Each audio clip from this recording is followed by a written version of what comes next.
Hey everybody, welcome to the MMA H.E.A.T podcast. I'm Karyn Bryant. What's up guys? Alan Jouban here. Plenty to talk about today, but first, we gotta get our drink on. It's Wade's birthday. MMA Wade, the guy behind the camera. So I bought, since it would be a little day drinking, I bought coffee stout. Because I figured that was, Yeah, a little caffeine, a little alcohol. Yeah, so it actually, I don't know, it says a mint coffee stout. It's by Stone Brewery, which we love. So I'm just going to pour a little for me, and then the rest of you. Oh, wait, yes, I did get this Oktoberfest cup from Gene Simmons and Wolfgang. I did, actually, it's ridiculous. From Wolfgang Buck and Gene Simmons, we're opening something together, and they had this little party thing, and they gave out these cups. And so I feel like I should stick my tongue, although the tongue was... That was Paul. Paul Stanley did the tongue thing, right? In Kiss. Was it Gene? No, you're right. Yeah, it is Gene. Yeah. And I have a very serpentine. I'm not going to do that because I don't need. Yeah. I don't need that meme. It would be a nice screenshot for you guys. Yeah, totally. And no, thank you. So cheers. Cheers, thanks my brother. for all your hard work behind the camera. Sir, Any technical issue basically is Wade's. That's his thing. So complain to him. No, we should get that wasn't my point. Hey, that's not bad. And where are we getting sponsored by Stone We Brewery should. now? I mean, this is know. The third episode that we've been that's drinking good. that stuff. It is just like, I'm sorry you can't have it. I'm a big fan. We should be. We should be. Dear Stone. But of course, Alan has a fight 2 weeks. It's 2 weeks. T minus 2 weeks now, right? Minus 2 weeks. 2 Saturdays from now, basically. So when are you heading off to London? He's facing Gunnar Nelson, if you guys haven't heard. Yeah, March 18th. So I am leaving this Sunday, because, as you know, London is about a 10-hour flight from LA, and then they're about 8 hours ahead of us. Yep. So we pretty much lose a day, leaving Sunday, getting there Monday evening in London to acclimate, and so I'll be there from Monday, fighting Saturday. So it should be plenty enough time to get used to the, I've never been to London, to get used to, the climate and the air change or whatever, so it'll be good. It's a cool, I haven't been in forever, but cool city. Yeah. Polluted a little bit though. That's the thing I'm a little worried about. Yeah, I'm a little worried for you, health-wise. If you try to maybe not run outside. I don't know if I'm not trying to diss anybody in London right now, but I feel like they have a little bit of a pollution issue, but maybe not so bad. I'm interested to kind of meet the people. I mean, I imagine everybody on the street is like Michael Bisping. Is that pretty accurate? I don't know. It depends on is that a good thing in your mind or not? I don't know. Not everybody thinks that's a good thing. I don't know how friendly of a city it might be. Michael is a doll. He's a sweetheart of a guy. He just likes to take the piss out of people. But, we'll have up and down moments. Right. All right. Well, so today we're going to talk about UFC 209. We do have one technical thing. We have a technical issue. Switch the channel. Oh, no, somebody said we're coming out of the wrong side. Right. Well, I will fix it. It's okay. So I can do it right now. What was happening? It's like if you're looking at us on the computer, I'm actually coming out of the side where you're sitting, and you're coming out of the side where I'm sitting. It's just who's speaking. Sometimes he puts it in mono anyway, and it doesn't matter. Working now? Live, I can't. Live, yeah. Oh, right. Okay. Right, much better. Cool. There we go. There we go. So then that means for the podcast next week we'll have to adapt because it'll be after Fortaleza show, but you're going to be busy. I don't want to. Yeah, we'll have to try to figure it out. I don't know. Well, if not, we'll just double up when you come back. We'll do a long one if we need to take some time off. But okay, so Khabib. Was that beer kicking in? No, the emotions of the fight that never happened. I can't believe we didn't get that fight. I'm crushed that we didn't get that fight. Do you remember where you were when you got the news? I remember. Son of a It was like when Michael Jackson died. I remember exactly where I was when I got the text. And the same thing, I was in Malibu doing a photo shoot with my son. Hey! Didn't have service, so later on in the day, far past after this news had already happened, I checked my phone, and the fight was canceled, and I could not believe it. I was devastated. And you spent a lot of time with Tony training. You know how ready that man was. He was so ready. I mean, you all saw, if you watched the Countdown or the Embedded, any of those shows, he was so much in the zone. I mean, it was just he was in that. He's been in the zone like he was on this episode on the podcast. Right. I mean the Countdown shows. Yeah. He's been like that for 3 weeks. He's been like that for quite a while. He's been in that zone where he's just so mentally in that part. And to make it that close, to go to weigh-ins, I mean, you're not talking about a week or two before the fight. To make it a day before the fight and not have it happen was disappointing. It's brutal because we did film with Alan and Tony, which is still totally worth watching. You guys doing your ninja training. Yeah. But yeah, so I got a text or something that said Khabib went to the hospital last night. I'm like, oh, come on. And I'm trying to remember. So that's first I got a text from somebody who was at the early weigh-ins. Right. And then they were like, yeah, he's not here. The story is that he went to the hospital, blah, blah, blah, blah, blah.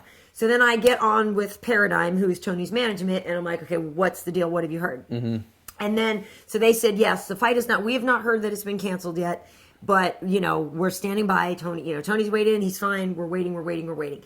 Then I hear from somebody else that he had gone in the hospital, and this is what people were, I love Twitter, they're like, hey, tell us when you hear things. So I said, I heard that he went to the hospital and received IV, and that the fight is not 100% off yet, but this is what, I've heard. And then I said in a tweet after, I said, that is not an official statement, this is what I've heard. And then some people are like, oh, fake news! That is such a popular word these days. You can't just say that and then just say it's not official, blah, blah, blah, blah. But then I'm saying, when I... This is what you heard, though. This is what I heard. And also people need to understand that sometimes somebody tells you things and they're like, hey, but keep my name out of it.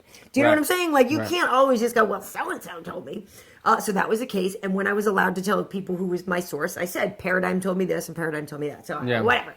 Regardless, the story does come out that, yes, indeed, he had gone to the hospital and everything. And I'm guessing when you have kidney issues in a hospital, methinks you get an IV. But whatever. Anyway, Dana was frustrated later on after the show. He told us that Khabib's people basically kind of screwed up the protocol. They should have called the people who do all your medicals and all that stuff. Dana said he had specific doctors he would have preferred Khabib to see. Because they could have salvaged the fight at least, and at least made it one of those things where if Tony wins, Tony gets the title, but Khabib, at least shows up for the fight. I don't know. At any rate, I hope he's healthy. I hope it's not serious damage, because obviously, like, that sucks. If your body's getting to that point where you're having those kind of issues, that's scary and that's crappy. I hope he's okay. That being said, that was the third time they tried to make that fight. And I don't know if my heart can take it trying to get booked one more time. I don't know if I can take it. This could have been...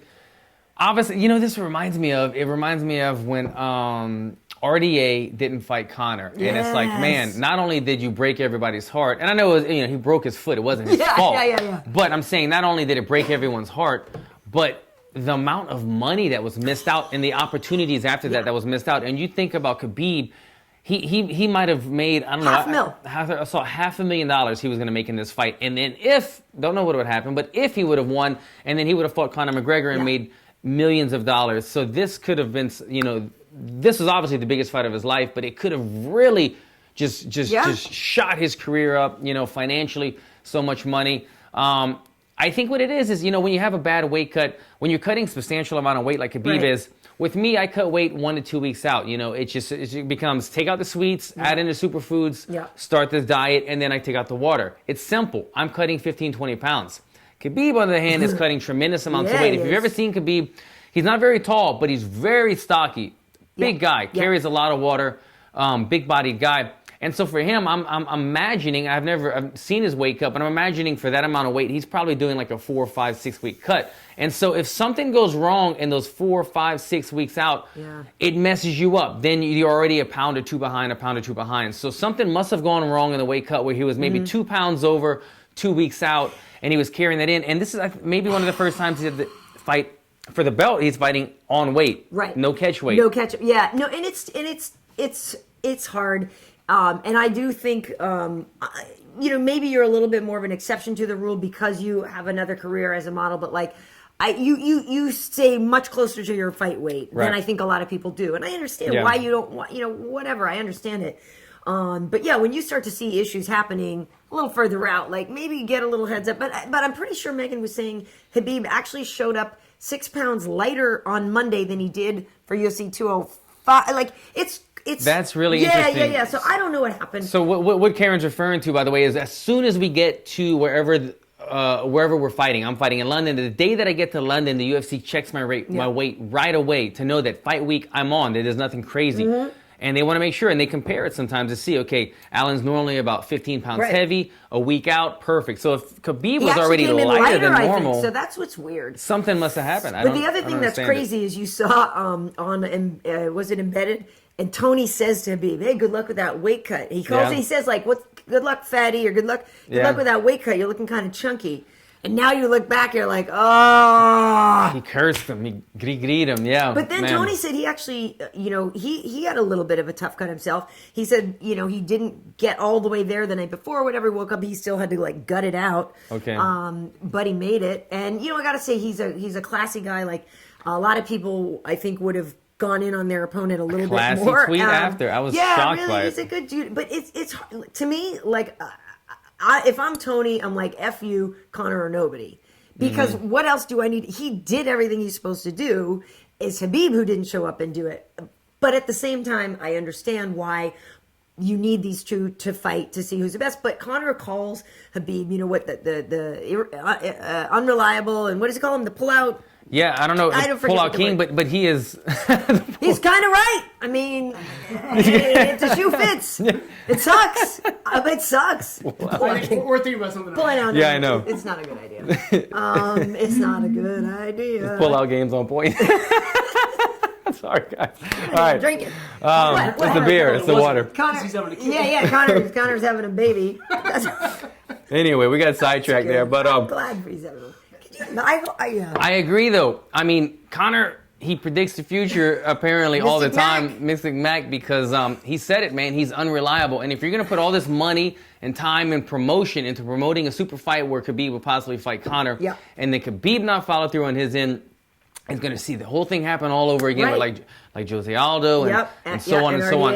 We can't trust that. You need... It's so many points to being not only a professional fighter, but being a high-level professional fighter. It's obviously the training and the fighting, and you have to be marketable and a good skill set. But then it's about being reliable, being able to make weight, coming to fights injury-free, and all those things. And it's a small amount of fighters that have everything it takes to be a good fighter, and then an even smaller amount of fighters that have everything it takes to be a good fighter, that's marketable, that makes weight, and that stays healthy. And you have to stay healthy when these big money fights are on the line. Well, for sure. And speaking of staying healthy, right now, I got to believe that AKA is on Dana's #1 S list right now. Holy crap. I mean, and I love those guys. I love those guys. But come on. Like, I mean, this wasn't a training injury, but you're still part of the camp. Still part of the team. These guys are getting injured all the time. Guys getting injured, guys not being able to fight, guys, bless your heart, Kane, admitting you smoked some weed for your pain management, which is like, shouldn't be an issue. That's a whole other story. But it's hard for me, and I don't know, you're the one who's the fighter, and I know that, it's real nervy of me to say, Conor or nobody. But, what would you do? At this point, what would you do? The third time it was booked, and granted, one time Tony had to pull out for an injury with his lung thing, but it was just a postponement.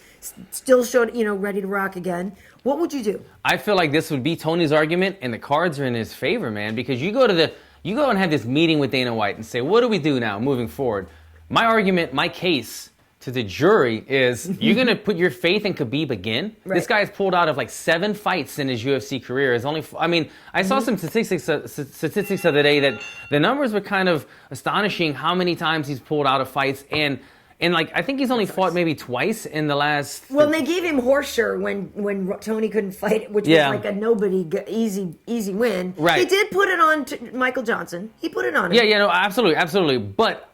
what I'm getting at is he's proven to be unreliable when it comes to getting to the fight healthy. And so that's Tony's argument with and you know what? Show up. And Tony, you'd have to cut his leg off for him to not show up to fight Conor. As much as Dana White wants the super fight with Khabib as well, and he wants the Russian market, Russia and Ireland. He's very popular. They're thinking money too, and they're thinking safe investments. And what's a safe investment? Tony, who always shows up versus Conor. So I wouldn't put, if I'm the UFC as well, I'm thinking as much as we like Khabib and want to see the super fight, it's not worth putting the money and the time into it. And you could see.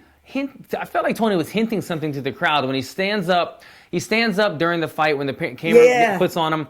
I thought he was going to be mad or he was going to be doing something. He was all smiles. He seemed pretty at ease with his wife, talking about the belt, talking about Conor. Yeah. I feel like something happened in the conversation with him and Dana White before that fight that led him to believe that he's going to be the next in line. I hope so. And my last thought on this is, also, if you're one of those conspiracy theorists that think the UFC has been trying to keep Khabib away from Conor because they're afraid he'll just take Conor down, then you should want that Tony-Conor fight too, because Tony is not a takedown guy.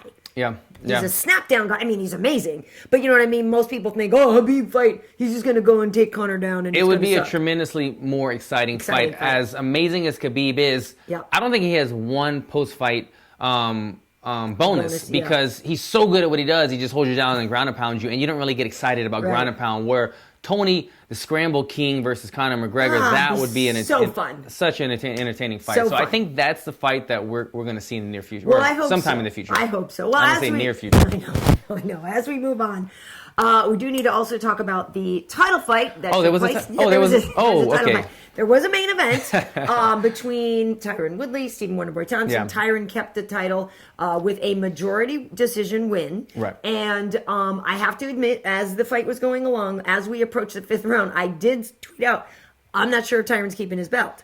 Because it was such a chess match game. Yeah. It was such a, I don't want to go because you're going to counter me. I don't want to go because you're going to counter me. I can't get close because you're going to, I can't come close enough to kick you because then you're going to blitz on me. So it definitely was a chess match. Obviously, in the 5th round, then Tyron sealed the deal and shut him out. But, it was so hard when you saw that and you're like, why didn't you try that 3 rounds ago? Right. You know what I mean? And so that was like, okay, I know it's there and we knew he was capable of doing that.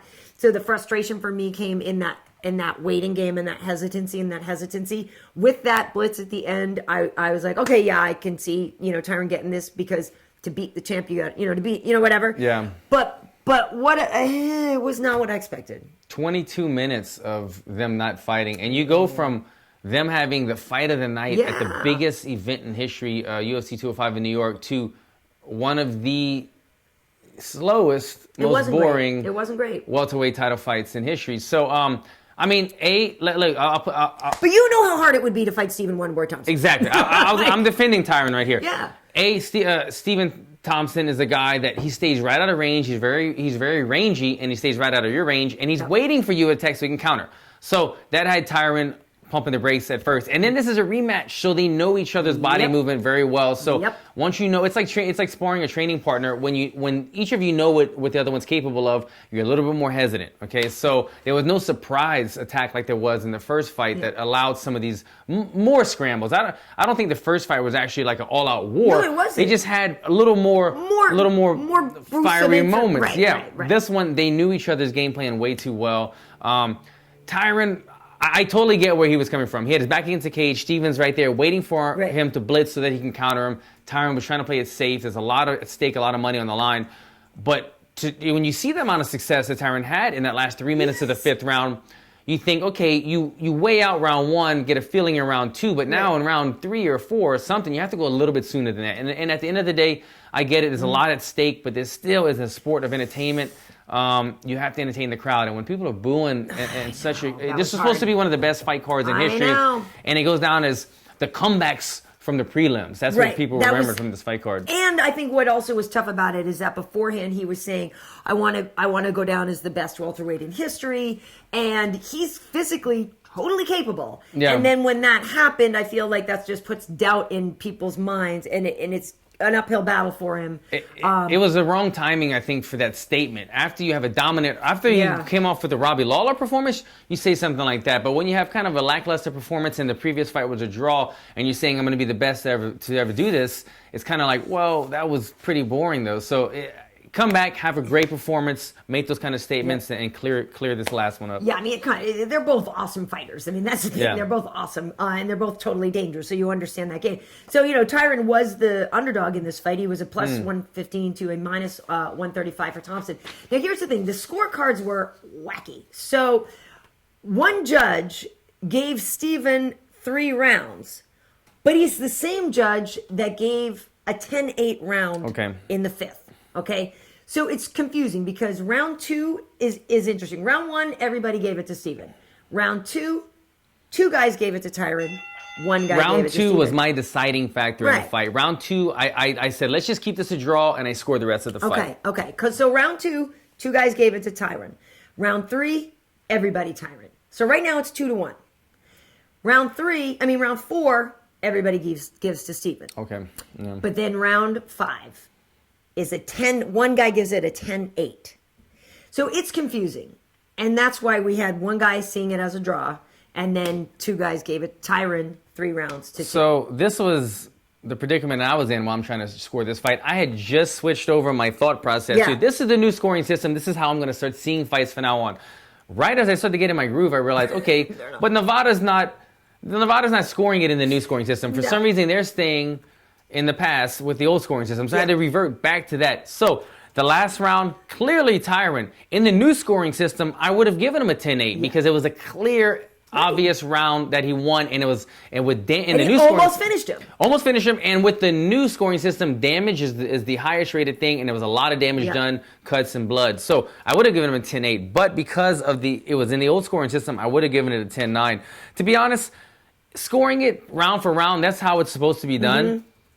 But in this fight, when it was done, I was like, Steven is beat up. Tyron doesn't look beat up at all. Yeah. And I don't want to see a third fight. Please give the fight to Tyron. I mean, to be honest, even though if I looked at the scorecards and scored it properly with the old scoring system, I think I had Steven Wonderboy winning because I think I had the second round kind of a draw. Up until the fifth, right. Up until the fifth. But after the fifth round, I'm like, how can you give the beat up, bloody guy the win and then have a third fight after that? I didn't want to see a third fight. I thought Tyron won the first one. I thought Steven might have outpointed him in the second one, but I'm still, you know what? I'm living not in the past, I'm in the future. I'm scoring this. I'm scoring this with the new scoring system, and because of the damage, I'm going to give it to Tyron. But yeah, you know what? You look at round per round, I was kind of thinking, man, Steven might have this. And they were so close. That was the thing. But you know what, Alan? You know what you've done here? You set us up for a perfect segue. What did I do? The damage. Darren Elkins. Oh, my I do want to talk goodness. about a couple of other... What's that? Mic trouble. Okay. We are going to talk about the damage because that was an incredible comeback. But I first also want to talk about the damage that Alistair Overeem put on Mark Hunt. Dude. So I can't remember if on the last show we actually made our picks on that one. But in the room, in the avocado room, I said Overeem. Yeah, okay, I love Hunt, but I do. Okay, it's okay. So it was, we were in the avocado room, and Brian. You can't hear anything. Hold on. Well, he can get it off of mine. Well, no, it's so loud. Okay, there we go. Okay. So Kenny and Brian had picked Hunt. And I was like, no. Kenny and Brian? Yeah, I went, no, I'm going Overeem. Rookies. And the argument was Overeem should win. Yeah. Overeem has more ways to win. But Mark Hunt broke Stefan Struve's job. Mark Hunt has got the power. Okay. And so when it started to play out, it did at first sort of look like it could go either way or whatever. But then, yeah, obviously we know that Alistair put it on him, got that knee, got that punch in, and just face planted Mark. But did you? And I'm loath to use the word, but did you see the hole in Mark's leg? Did you see the thing in his leg where he was gushing blood? He checked a kick. He thought he broke his tibia. No, I didn't see that. Yeah, and then after the fight, he said he broke his tibia. Then I guess they said he actually didn't. But he had literally like a hole. He checked the kick and it split his shin wide yeah, open. and so it was gushing blood, and they did a close up of them filling it in. I mean, it was like as deep as like your ear can, and it was so nasty. See, but it's not like Mark Hunt. It doesn't even register on a dude like him. The thing that annoyed me is I watched the prelims at my house, and I made a trip to a friend's house to watch the pay-per-view portion. By the time I got there, it's already into the third round or whatever and I was like, damn it, Mark Hunt and Overeem are the opening bout on the pay-per-view. Why is this not the Coco main event or something like that? The Coco. So I missed half of that round. I heard Mark Hunt was actually doing pretty well. He was, that's what I'm saying. He was. Up until then. But we both picked Overeem. I had it just because he had more ways to win, obviously. And you got to look at Overeem. His style now has become counter-striking and heavy knees. And you look at the taller Overeem against the shorter Mark Hunt, the knee is what landed. Yeah. It was an easier knee for him to land. And who puts Mark Hunt out unconscious, like you said, face down like that? I mean, one of the last times I can even remember Mark Hunt getting knocked out. Well, Verdun put him down. Yeah, with a knee, but like more of a flying knee, and that cracked him perfectly. Yeah, and then way back in the day, this is like K1 or Pride, like Kauklai, a Thai Muay Thai fighter guy threw a head kick. This is like 10 years ago, but put him JDS out. knocked him out with a head kick. Oh, did he as well? Or was it? Yes, I don't know if he knocked him out with it, but he threw one. Stumbled him. But I can't remember last time I've seen Mark Hunt not moving face down on the ground like that. No, that was crazy. But I wish I would have been a Coco. The matchups, the bout placement was a bit intriguing. Well, they had the girl fight the girls, they came up from fight pass. Right. They did. It was a great fight, actually. And the one girl, talk about, you give her an opportunity, and she shined, man. I mean, Dana White was very impressed with her. But for me, when you have a girl who's like 2-2 and 3-0, put them either on the prelims or maybe one of the opening bouts. But I don't see when you put like two legends of the sport in the opening bout, and some people might miss it or whatever. Well, I think if I can play devil's advocate on that, and the girl is Khabib, who came in and beat ABC from Tough. From Alpha Male, though, right? Yeah. So you want to start the pay-per-view off literally with a bang. Right. When you put Mark Hunt and Alistair over him and you lock a door, Right. someone's going down. You know what I mean? And so that's how maybe you figure, okay, I'm going to bring people in with this. Also, the consideration, and I don't know if this is 100% true, but if you elevate somebody like a Mark Hunt or an Alistair Overeem to a co-main event, I'm guessing contractually, maybe they make more money. And maybe then it's like, okay, well, this card is suffering because Khabib's not here. Now I need to pay this dude more money. I don't know if that's 100% true, but if that is the case, I need to recheck my contract. I know. No, I know what you mean. But you know what I mean? Overeem is a dude It's who a great commands idea. a huge contract. And Yeah, they are. They've had so many fights under the belt. They probably make very good And by money. the I get way, it. Mark Hunt is currently suing the UFC, so I feel like they were like, you can start the show. Definitely, they love to put the closing bout on the prelim main event. So we get a good one, right? Yeah, because it makes you For want to Fox, watch we it. get a good one, right. I thought the fight of the night with who was the fight of the night? The guy Lando. Oh yeah, Lando Venata and David Tamer. That was a co-main event. That was amazing. Yeah, amazing fight. That might have been a better opening because there were lesser names, but still brought an exciting fight. But thank God for that fight because that was a good replay. I mean, card. it wasn't Khabib and Tony, but those two threw down. It got the crowd very excited, leading into the more of a slower main event. Yeah, but so Darren Elkins, that was one of two really awesome comebacks. But we got to talk about that tattoo. The tattoo, though, man. I mean, I know he's not trying to do some beautiful swan koi fish or whatever, but damn, Darren damaged, and it looked like somebody just took a rusty knife and just jagged it. Oh God, man! And thank God you won because you were damaged.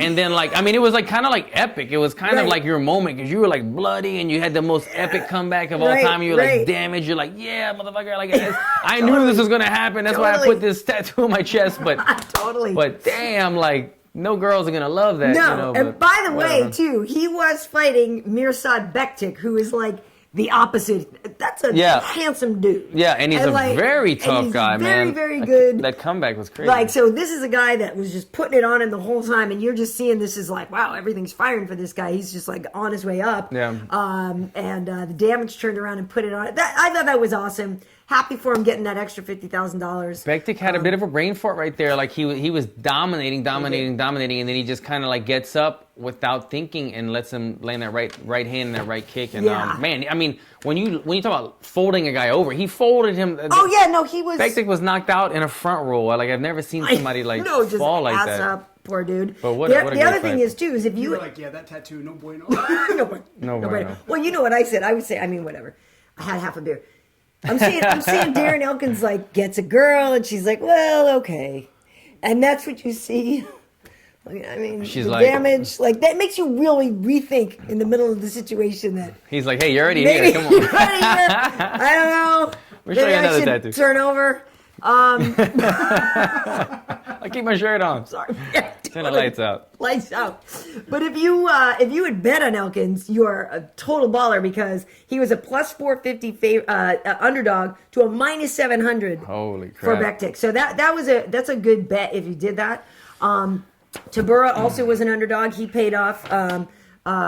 Wait, no. I'm sorry. I'm thinking of the wrong thing. Venata was the favorite in that one. So Tamer paid off on that one. I'm curious. The other comeback, the Iri Alcantara fight versus Saunders. Saunders, a former RFA guy. I remember him from the RFA when I was previously fighting there. And man, he had that fight won, man. I felt like the referee could have stopped it a couple times. I felt if Saunders would have just kind of stayed on him and maybe sometimes when you make eye contact with the ref, you just stare at the ref and so keep do something. You have to make a move. He didn't really take advantage of that opportunity.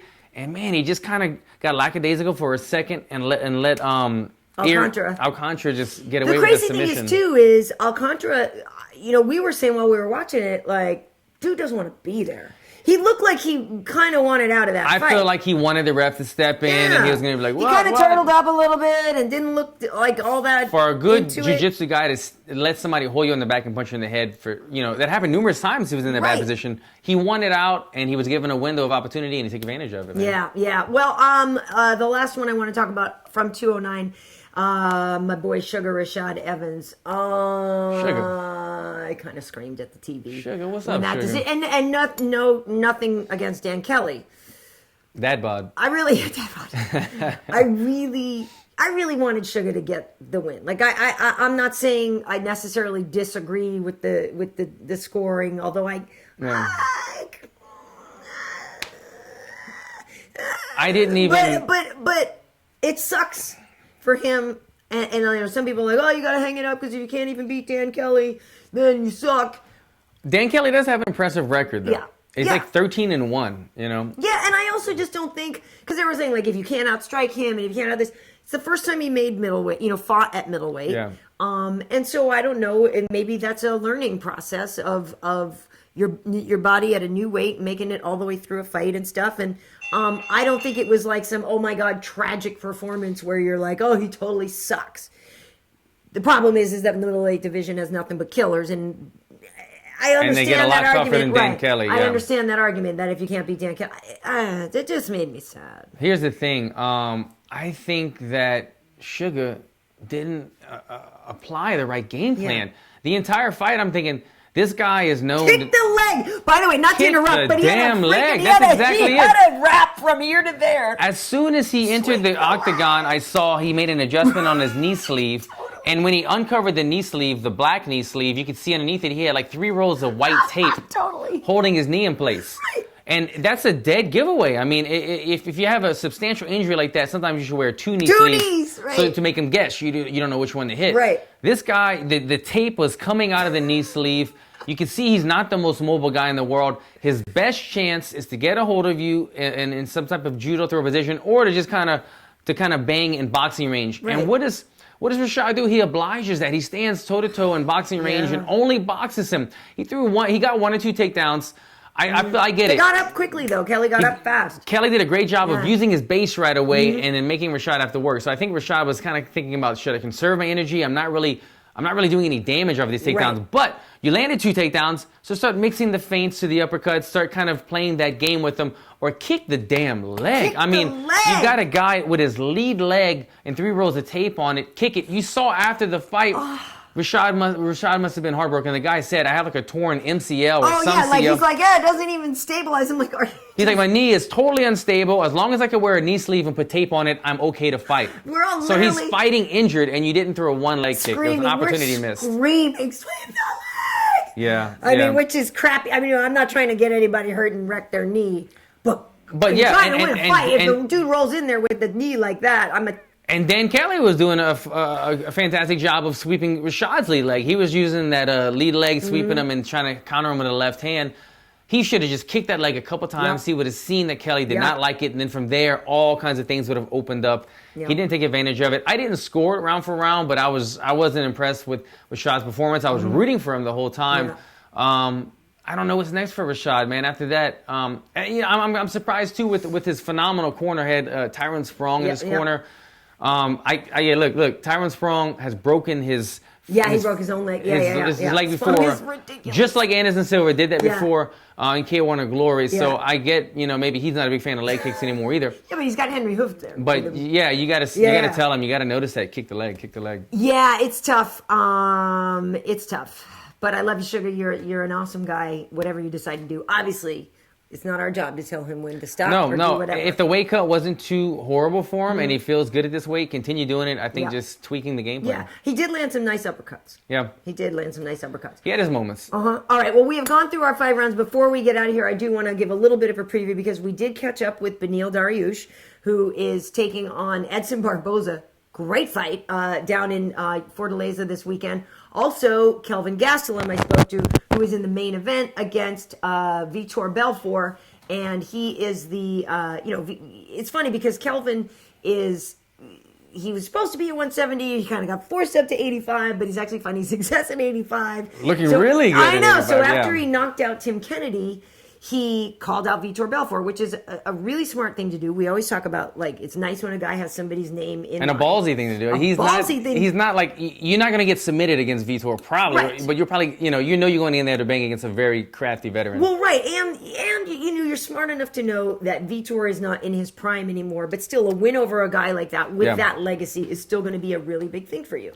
So they already went down to Brazil, but it's cool. There's two Kings guys, so Beneil and Kelvin have been able to train together. Also, we know that Shogun's on the card fighting John Vellante. So they're all tight. Like, I feel like there's going to be a lot of positivity for those Kings guys this week, and I think it's going to be good. Yeah, I'm really intrigued to see the Beneil Dariush fight. He's fighting Edson Barboza. Edson Barboza. I mean, that's an intriguing fight. That's loves? awesome. I love seeing. I picked Edson Barboza as one of my best strikers in the UFC. Yeah. I'd love to see this fight. I think it's a southpaw against an orthodox guy, but I could see Beneil looking for the takedowns heavily in this Wouldn't fight. you? Yeah, I mean, Barboza is one of the better strikers, and Beneil has really, really, I wouldn't say underrated grappling, but he's a really good top game, very good grappler. Yeah. You're looking for him to utilize it in this fight. Absolutely, and also the fact that, because I asked Beneil, and he said he's been training with Giga Chikadze, who is a glory fighter, so he's been getting some good looks from kicks, but for sure, you don't want to sit there and trade kicks with Edson Barboza. The thing about him, he's so good, and you don't see that stuff coming. Like, Edson's so fast and so fluid. He's not telegraphing that stuff. He's, But yeah, so check out those interviews that I have, like I said, Kelvin and Beneil Dariush. So that should be good stuff. And so, I mean, if I have to, I'll go film with you and the H.E.A.T brothers. I mean, like if you're We'll try to gonna get some make footage for you me, guys. Yeah. like, go and suffer through hanging out with the H.E.A.Ts. At their Karate. their academies, it's so dirty. dirty. Lowbrow and dirty, I'm sure. No, it's a beautiful academy, guys. If you're out in that area, go check out the H.E.A.T Karate Academy. Yeah. That's the name of it, and it's a beautiful. It used to be a movie theater, and it's got these real high ceilings and wood beams, and it's a beautiful, very clean academy. I've been sparring with both of the H.E.A.T brothers, which is not pleasant. I go a couple rounds with Shinzo, who's a fast orthodox 155er, then a couple rounds with Lyoto, who's a southpaw bigger 85er. Yeah. So I'm getting very good looks, but That's awesome. it's some hard work. So hopefully we'll get one more session in before we go to London this week, and maybe we can film some. Yeah. I would love to. to. I would love to come down and film that. If not, we'll try to get something. But I know, that you've been putting in the good work, and that I know you're ready. I'm sure Gunner's getting great work too. I mean, this is a really good fight. I feel like this is the one that's just gonna take you to the next level there. So I'm excited for you. And then we get to do a champagne podcast. Day drinking once again. I mean, you guys are doing it now. But Well, I mean, it was just one. It's a low key one. It was coffee. Yeah, we'll get crazy on the next It's one. a coffee beer thing. Bubbly. It's actually pretty good. What was your verdict on that, Wade? I like it. Yeah, it's good beer. Well, I bought two of them the other day, so you can keep drinking. It's your birthday. I'll drive to dinner tonight. It was Coffee good. milk stout. I know. It was good. Good stuff. It is good stuff. Stone. Sponsor us. I know, right? Awesome. So, where can people find you on social media? Yeah, check me out, guys. Alan Jouban on most of my social media. I'm also going to be doing some UFC diaries, which is kind of just me on my phone, and I'm sending it over to the UFC. So they'll be pumping those out, I think, starting tomorrow and build up to my fight. So give that a like as well. Very nice. And for me, you can find me on Twitter at Karyn Bryant. Got the Karyn Bryant channel on YouTube. Instagram, I'm KB Heat. Also, make sure you look for MMA Heat. MMAH.com, MMA Heat on Twitter, everywhere on Facebook as well. So good stuff. We don't have a UFC tonight this week. There's a lot of March Madness basketball starting to get busy and stuff. So that's why maybe we can come down and suffer through the H.E.A.T training. We'll be like, okay. If we have to. If I must. Anyway, thanks for watching, you guys. We always appreciate it. And tell your friends, right? Yeah. To the next one, guys.